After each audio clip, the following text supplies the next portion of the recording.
tonight. Flying high, that's the goal for all teams on this October opener, which sees some fall and others rise to the occasion. It's week 7 of Friday Football Frenzy. These are the Western Boone cheerleaders, and it starts.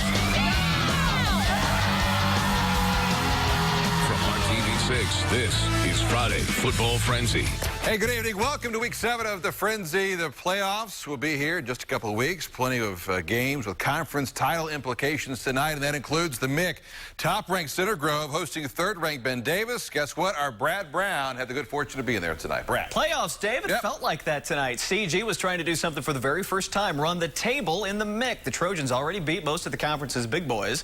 A win over Ben Davis tonight would give CG at least a share of the MIC title, the highest-ranked matchup of the season. Center Grove #1, Ben Davis #3. We pick it up start of the 3rd. Ben Davis going to the end zone for the touchdown. Kyle Kastner to Sean Boswell.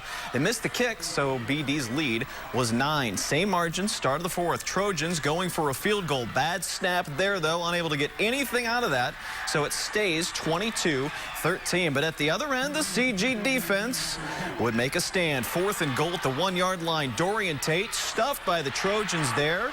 So they're able to keep it at a 9-point margin. A little life back for the home team, but the ball is stuck back deep in CG territory, and this mistake proves costly. Bad snap to QB Luke Calvert, decides to get rid of it, but it's picked off there by Tony Allen. The Giants turn that into another TD.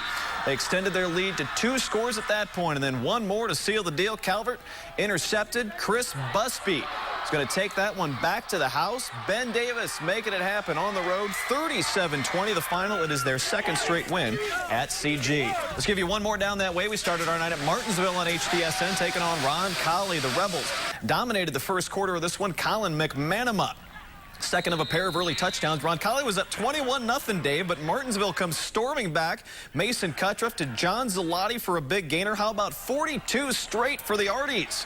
After a rough start, they win at 42-21. They improved to 5-2. The Rebels now 4-3. Another taste of the MIC, though, Dave. Yeah, a big MIC game down there on the south side tonight. Pretty big one on the north side as well. 6A #4 Carmel hosting 7th-ranked Warren, plus Sky Camp 6 flying into the sunset at Western Boone. It's all a part of our Friday Football Frenzy. Flylights. The first weekend in October means beans in Boone County. Harvest time is here, but what about harvesting a win? That's the plan at Western Boone as the stars are out. Pink ones, just like the antique car we arrive in. You know, arriving at Sky Camp 6 is nice, but I kind of like arriving at a 59 Edsel. We're rocking it here on Breast Cancer Awareness Night at Weibo. Weibo hosting Tri-West, and the defense steps up in the first. Evan Bales with the interception, and the Stars are in business. Second quarter, Tri-West Jake Hendershot hits Colton Joe for the 26-yard touchdown. Bruins up 14-7. John Compton and I went to school together at IU. He's now the assistant principal out here at Western Boone. Why do you always bring me funnel cakes when we come out here? You're good. We're good. Funnel cakes are good. They are good. The Weibo special teams steps up after that. Off the bad snap, Tri-West never gets the punt off. The wild one at Weibo. Bruins, though, win 28-20. To Carmel, where the 6A #4 Hounds host 7th-ranked Warren Central, and down 12-0. John Lampy hits Austin Roberts, who tiptoes down the sideline and speeds off for a 66-yard touchdown. Then Chris Perkins plows in from 25 yards out. Carmel takes a 13-12 lead. Late 4th, Warren's Max Hernandez with this 40-yard field goal. Warriors retake the lead 15-13, but there's time left for Carmel, who converts 2 fourth-down plays before Perkins scores the game winner with 33 seconds left. Hounds win at home 21-15. It is the mix, so you kind of take a sigh of relief and then move on, right? Or do you celebrate for 24 hours? No, not 24 hours. We're back here in the morning tonight. I might take my kids. We might go to McDonald's on the way home and get a Happy Meal. This MIC is crazy. And you got a great win. You want to celebrate, and then you, oh, wait a minute, we got another next round. Like I said, we got to enjoy this weekend.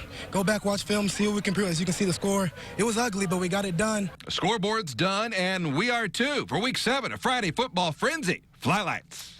We're fortunate enough to cover some true legends of high school coaching. Zionsville is no different. Head coach Larry McWhorter wrapping up 18 seasons at Zville, and his Eagles hosted Fishers tonight. It was our HTSN game of the week. Great atmosphere tonight as the Eagles came through the banner on homecoming. Would it be a banner night? And nobody sways like the Fishers fans. Late second, Connor Christensen with the toss over the middle. Jayshon Harris, whoop!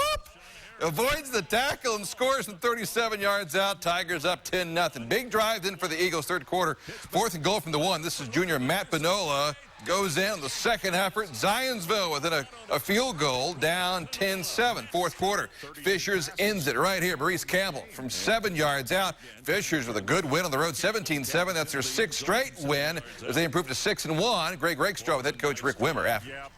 Well, happy to get the win, and you know, they've got a very good defense, and I thought we'd be a little bit better against their defense than we were, but they were very good, better than I mean, you know, they're statistically they're very good, but I thought we could do a little more than we did, but it's credit to Coach McWhorter and his players, very good, and I was real pleased with the way our defense played tonight.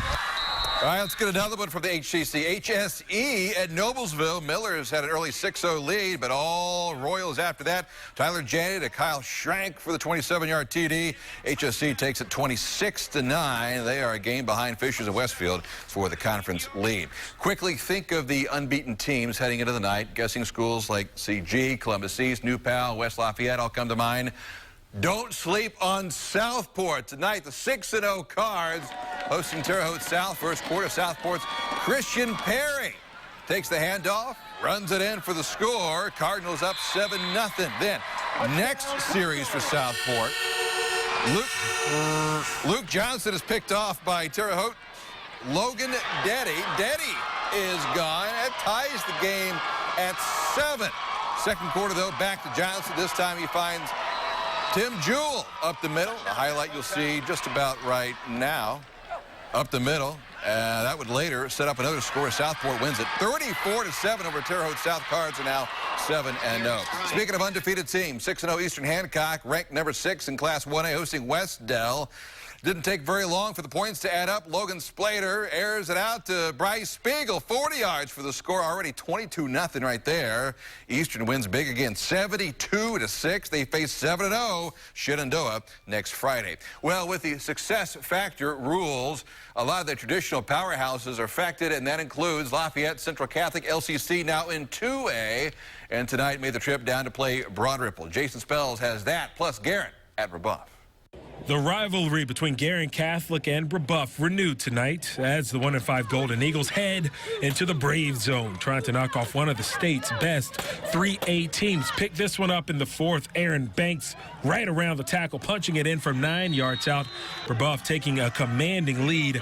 Ensuing kickoff. Bad news. Guerin Catholic's Patrick Ayafeo would go down. He'd be taken off of the field on a stretcher. Medical officials telling me that he was alert and had full use of his extremities. Brebeuf goes on to the 33-10 win. Broad Ripple hosting 2A number 2 Lafayette Central Catholic. Picked this one up in the second. Knight senior Joe Smith right through the heart of the Broad Ripple defense down to the Rocket 1 yard line. Lafayette already up 1 touchdown, make it 2. Jackson Anthrop in for the score. CC up at this point 14-0. The Rockets looking to their smallest player to make their biggest play. 5'6", 155-pound Reginald Soriano shedding would-be tacklers en route to the score, but it wasn't enough. LCC goes on to win it by a final of 30-26. I'm Jason Spells for Friday Football Frenzy. Good job, Jason. Coming up a long ride up I-69 for Cathedral tonight, but the Fighting Irish made it worth the trip to Fort Wayne. More highlights. The Frenzy rolls on. More for you. 5A number 4 Cathedral up in Fort Wayne taking on Dwenger. Look at the unis. It's Notre Dame against Notre Dame. Picking up the third, Colin Barthel to Zach Som. 2-yard score makes it 26-15. That duo would hook up twice more after that. Barthel to Som for a 27-yard TD this time. Fighting Irish, they win 47-30, snapped a 2-game losing streak. Cathedral now 3-4. Bloomington North making the trip up to Franklin Central tonight. Both teams are 3-3 and going bananas. Third quarter, Bloomington North's Jack Smith finds John Frederick over the middle. That set up Smith for the 1-yard. Quarterback sneak right here. Bloomington North up 34-16. Later, Franklin Central with a bad pitch. Cougars recovered. And how about it? Bloomington North, they roll 44-16, all apart in Week 7 of Friday Football Frenzy.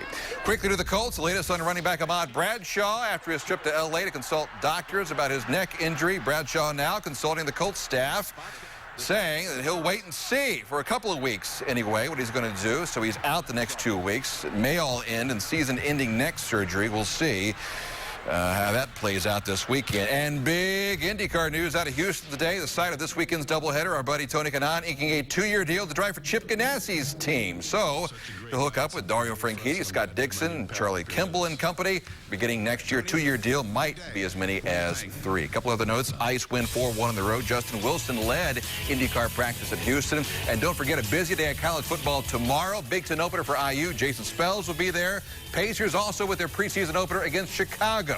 For all of us, have a great night. We'll see you.